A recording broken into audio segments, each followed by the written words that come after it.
Au lieu d'avoir à peu près 500 000 € de maintenance à mettre tous les ans dans la maintenance du bateau, le champignon qu'on a découvert nous amène à des travaux de restauration à hauteur de 10 millions d'euros. Le gap est très important, très brutal. Aujourd'hui, l'association est en difficulté. On a déjà levé 5 millions, ce qui est déjà très bien, grâce à nos collectivités locales, grâce à l'État, grâce à des partenaires privés. Mais on a besoin de plus pour finir et achever la restauration de ce bateau.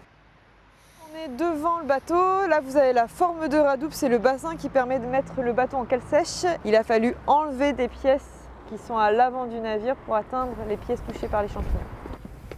À l'avant du bateau, c'est là où on a tous les chocs. Donc l'avant du navire doit être très solide, très robuste. Le bois en fait ne permettait pas un passage d'air et c'est là où les champignons se sont développés. Lors d'une inspection habituelle qui s'appelle un carénage à La Rochelle, on va regarder toute la partie immergée de la coque, la carène. Vous avez un charpentier qui a fait, en faisant le tour du bateau, il a découvert qu'un bordé, donc la peau du bateau, une pièce comme celle-ci, la peinture du bordé en fait était un petit peu transparente. On va découvrir que l'avant et l'arrière sont touchés par deux champignons. Un des champignons s'appelle le lynzite du chêne. Et nous, le chêne, c'est 95% de la coque. Ça fait partie des parasites de ce bois. On va donc décider de faire ce qui s'appelle un grand carénage. Inspection complète du bateau et des réparations. À l'occasion de ce grand carénage, on va regarder un petit peu, on va voir si c'est nécessaire de remplacer toutes ces pièces. Et en fait, on s'est rendu compte que c'était une barrière surtout contre les boulets de canon des Anglais. A priori, les Anglais ne vont pas nous attaquer aujourd'hui. On leur fait plus rêver que peur avec notre beau voilier. Donc on n'est pas obligé de remplacer toutes les pièces, c'est déjà très solide. On va laisser de l'espace entre certaines pièces pour pouvoir permettre de ventiler le fond du bateau. Là on a l'Hermione qui est devant nous, on a l'avant du bateau et on a pu déposer une partie des mâts. Ce n'est qu'une partie des trois grands mâts qu'on a devant nous. Les mailles sont en 3 étages. On peut voir des plateaux. Là, ça s'appelle des plateaux de hune. C'est un espace de travail pour les gabiers, pour faire toutes les manœuvres sur les voiles. Là, on est sur le plateau de hune du grand mât. Donc, c'est une plateforme qui fait 28 mètres carrés, qui permet d'être un espace de travail bien au-dessus du niveau du pont, 20 mètres de hauteur. Et après, on a encore une autre partie, la partie des mâts de hunier, où on peut monter encore plus haut. On peut monter aussi après sur des plateformes qui sont moins grandes, qui sont les barres de perroquet. Alors, on n'a pas beaucoup de houle aujourd'hui, mais il faut quand même descendre en marche arrière comme une échelle. Ça évite de glisser. Là, on est pont de batterie, c'est là où il y avait concentration des combats au XVIIIe siècle. On peut voir un canon pédagogique en bois qui nous permet d'expliquer le combat naval à l'époque. L'Hermione, c'est une frégate, c'est un bateau de guerre. Et c'est un bateau choisi par Lafayette pour traverser l'Atlantique en pleine guerre d'indépendance américaine. On remet le contexte, vous avez 13 colonies britanniques, continent américain, qui vont demander leur indépendance face à l'Angleterre et qui ont besoin d'un soutien. Et c'est la France qui va l'apporter. Et ce renfort de la France a été déterminant dans la victoire face aux Anglais. Le marquis de Lafayette est missionné par Louis XVI, qui lui donne un message qu'il doit délivrer à George Washington. C'est lui qui est à la tête des insurgents à l'époque. Pour délivrer son message, il a besoin d'un bateau exceptionnel.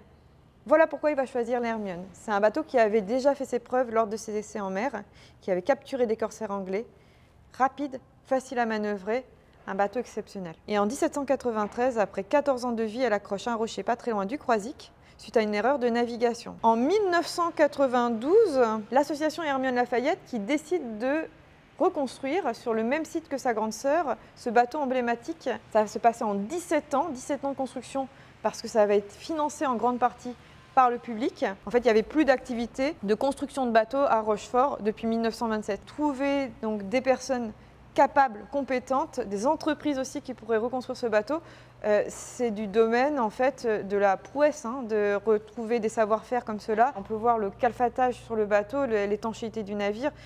Ça, c'est un métier à l'époque, c'est le CAFA, il fait ça toute la journée.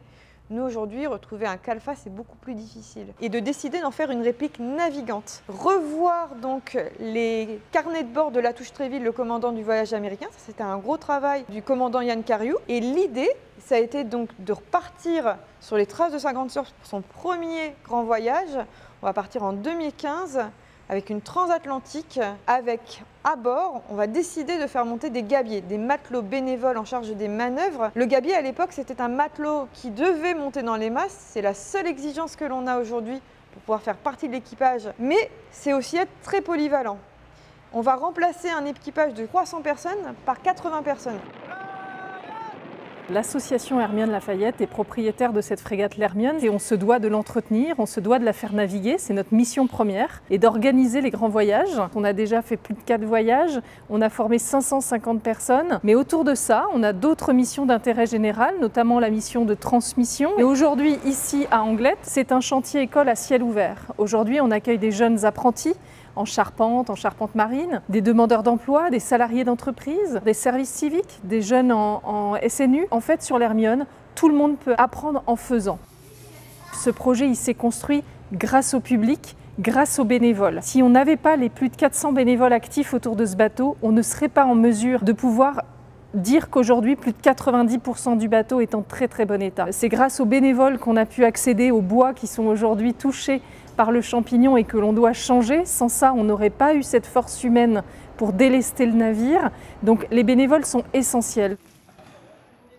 On n'est pas un projet qui a pour objectif de faire des bénéfices. On est là simplement pour équilibrer, pour permettre de continuer d'entretenir le navire. Aujourd'hui, l'association est en difficulté. Au lieu d'avoir à peu près 500 000 € de maintenance à mettre tous les ans dans la maintenance du bateau, le champignon qu'on a découvert nous amène à des travaux de restauration à hauteur de 10 millions d'euros. Le gap est très important, très brutal. Et pour ça, on a déjà levé 5 millions, ce qui est déjà très bien, grâce à nos collectivités locales, grâce à l'État, grâce à des partenaires privés. Mais on a besoin de plus pour finir et achever la restauration de ce bateau.